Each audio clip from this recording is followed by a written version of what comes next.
News every 15 minutes, weather every 10, and sports twice an hour.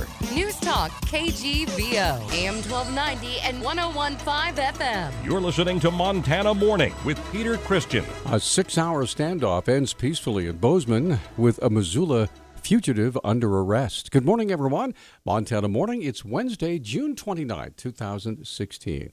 Skies clear. It's a beautiful morning, 55 degrees at sunrise this morning.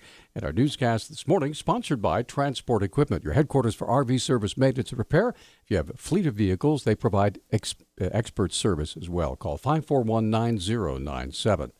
Early Tuesday morning in Bozeman, a 6-hour standoff between a Missoula fugitive and Gallatin County authorities ended peacefully with the arrest of 39-year-old Chad Earl Williams of Missoula. He was wanted for a probation violation with a $100,000 warrant out of Missoula County. Gallatin County Sheriff Brian Gutkin said his office received a tip that Williams was holed up in a Bozeman residence and was possibly armed. Deputies and Bozeman police officers arrived quickly. We were able to set up a perimeter, and we were able to actually get 5 people out of the house while that individual was sleeping.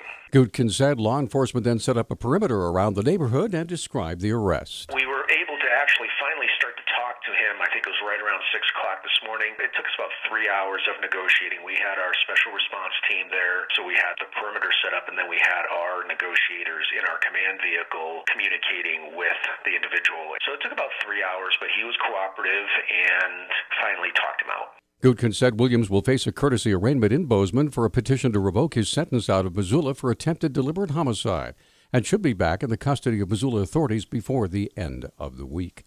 The Ravalli County Sheriff's Office has issued a Stage 1 alert for areas surrounding the Lost Horse Observation Point fire. The areas affected are Gold Creek, including Whispering Pines and Highland Drive, south of Highway 93 to Lost Horse Road. A Stage 1 alert means there's a high probability of the need to evacuate. Law enforcement and representatives will try to make personal visits to every resident in the threatened area. Residents are responsible to make arrangements to move property and livestock. Some residents, especially those with special health needs, should relocate. Now let's talk about the Observation Point fire. Fire Information Officer Dixie D said the fire's growth is mostly driven by the wind, now estimated to be about 320 acres. Most of that was due to wind. We have not had any growth this afternoon. So far, so good, knock on wood. So the growth since Friday has been all wind-driven. We knew that was happening. We have prepared for that. So this afternoon, just from looking at it from where we are in town, we have a pretty good view. There's a lot of good work being done. There are a few trees for the fire to burn as it eats through steep terrain. Dees says new equipment was brought in to help combat the blaze. We have one, what we call a Chinook, big helicopter that came in, and it carries about 2,600 gallons of water. So that's a lot of water. And then we also have set up what we call a mobile retardant plant. So far, over 100,000 gallons of water have been dumped on the fire. Containment is still only estimated about 5%. Governor Steve Bullock has more than $1.4 million to spend in his re-election campaign, while his Republican challenger, Greg Gianforte, only has about $133,000 left after spending heavily in the first months of the governor's race. Campaign finance reports filed with the state Monday show that Gianforte gave his campaign another $100,000. In all, the Bozeman businessman has contributed $500,000 toward his bid for governor. Monday's filing reports were the first since the state's June 7th primary. Gianforte has spent more than $1.6 million since launching his campaign. Bullock has spent about half that. While Gianforte might have drawn down much of the $1.8 million he's raised, he can tap into his personal wealth to help fund his campaign. 30-year-old James Michael Brewer of Bonner is facing charges now after tampering with his own urine sample. Missoula Police Public Information Officer Travis Welsh has details. Just before 9 p.m., we received a report from Missoula Probation Parole that a client there had attempted to contaminate a urine sample with bleach. Urinalysis is apparently a condition of his probation, and he tried to disguise it or contaminate it in such a way that it wouldn't be usable. Brewer is on probation for a 2014 partner or family member assault charge in which he was accused of choking his sister. Now Welsh says he faces more charges. He was observed by probation officers and subsequently taken into custody for tampering with evidence. which is a felony. Bond for Brewer was set at $10,000. 26-year-old Micah Baldwin, already in jail on a charge of assault with a weapon, was charged yesterday with 4 counts of being a prisoner in possession of a deadly weapon. Baldwin made shanks by sharpening the edges of spoons and toothbrushes and planned to use them against guards and other prisoners. Chief Deputy Missoula County Attorney Jason Marks asked Judge Karen Orzek for a high bail. The state would recommend $50,000 consecutive to his current bail.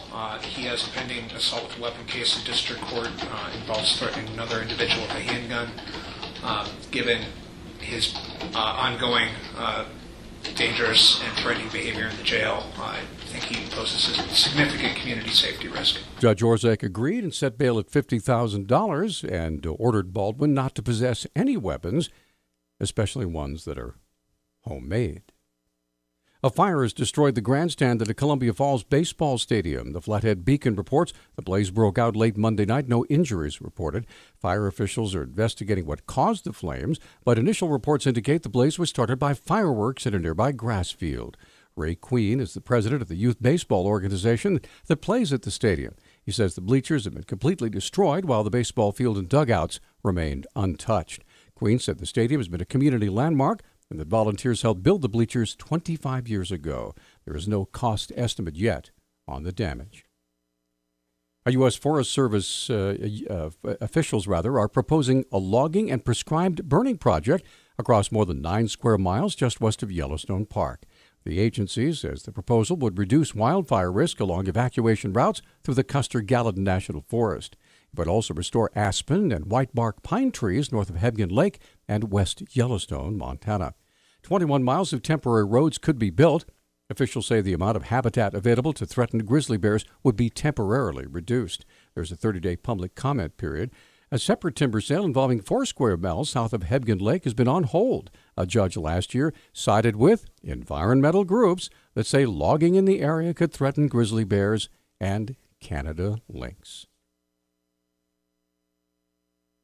And finally, Volkswagen is agreeing to settle consumer lawsuits and government allegations that it cheated on emissions tests by taking steps that will cost the company $14.7 billion.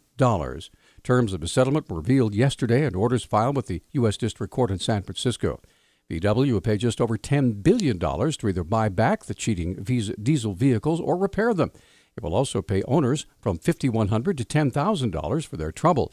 The German company also has to pay governments $2.7 billion for environmental mitigation and spend another $2 billion for research on zero-emission vehicles in the U.S. Lawyers say it's the largest auto-related consumer class action settlement in U.S. history. Our News Talk time now, 6:13. News Talk, KGVO. Missoula's official weather station. Sunshine and hot temperatures today with our highs climbing into the mid-90s. Mostly clear tonight with our lows in the mid-50s. I'll be right around the 90-degree mark Thursday with the threat of an afternoon thunderstorm. I'm meteorologist Brooke Foster for KECI 13.